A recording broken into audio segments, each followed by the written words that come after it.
आज हम संज्ञा और संज्ञा के भेद के बारे में पढ़ेंगे और कुछ उदाहरण भी सीखेंगे उनके बारे में। सबसे पहले संज्ञा की परिभाषा देखते हैं।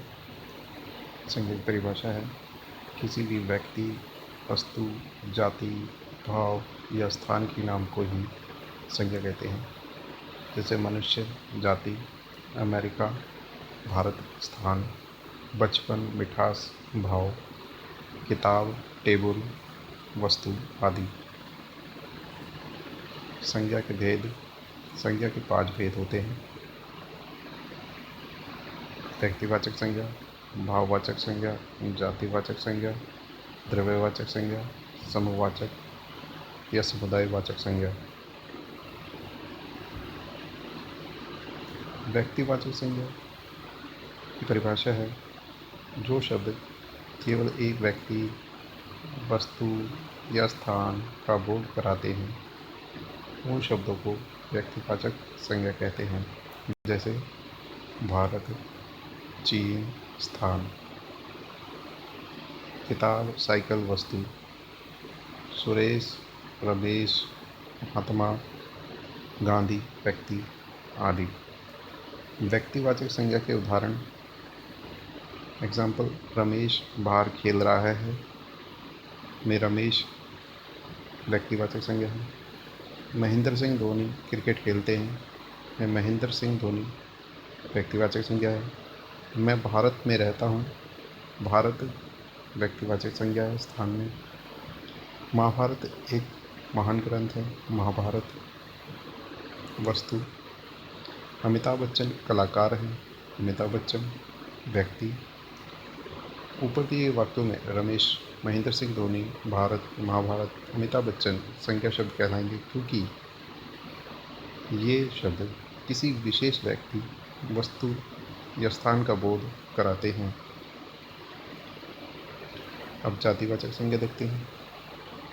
जातिवाचक संज्ञा की परिभाषा है जो शब्द किसी व्यक्ति, वस्तु या स्थान की संपूर्ण जाति का बोध कराते हैं उन शब्दों को जातिवाचक संज्ञा कहते हैं। जैसे मोबाइल, टीवी, वस्तु। गांव, स्कूल, स्थान।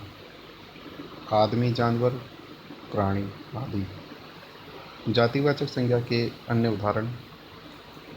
स्कूल में बच्चे पढ़ते हैं, बच्चे। बिल्ली चूहे खाती है, चूहे। पेड़ों पर पक्षी बैठे हैं, पक्षी। ऊपर दिए वाक्यों में बच्चे, चूहे, पक्षी जातिवाचक संज्ञा शब्द कहलाएंगे क्योंकि ये किसी विशेष बच्चे या पक्षी का बोध न कराकर सभी बच्चों व पक्षियों का बोध करा रहे हैं। अब भाववाचक संज्ञा।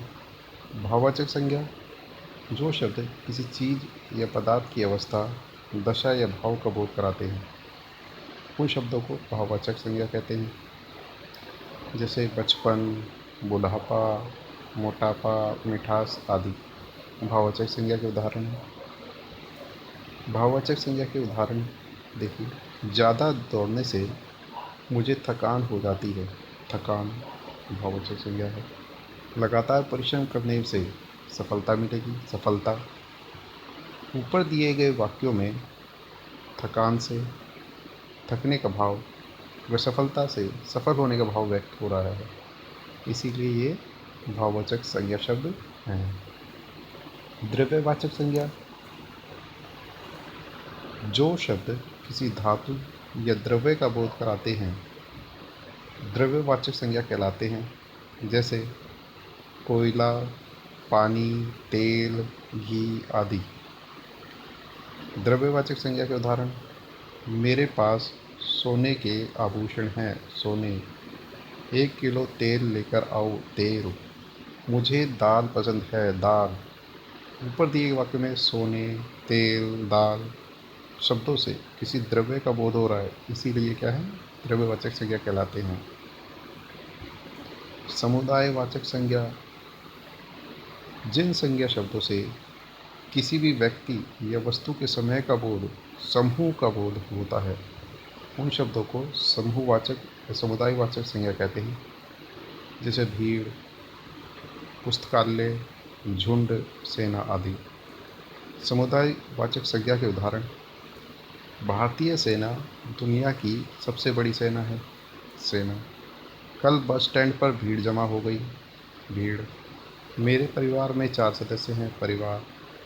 ऊपर दिए गए वाक्यों में सेना, भीड़ व परिवार एक समूह का बोध करा रहे हैं, इसीलिए ये समुदायवाचक संज्ञा कहलाएंगे।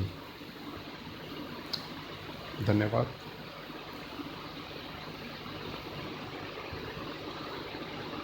Thanks for watching my channel.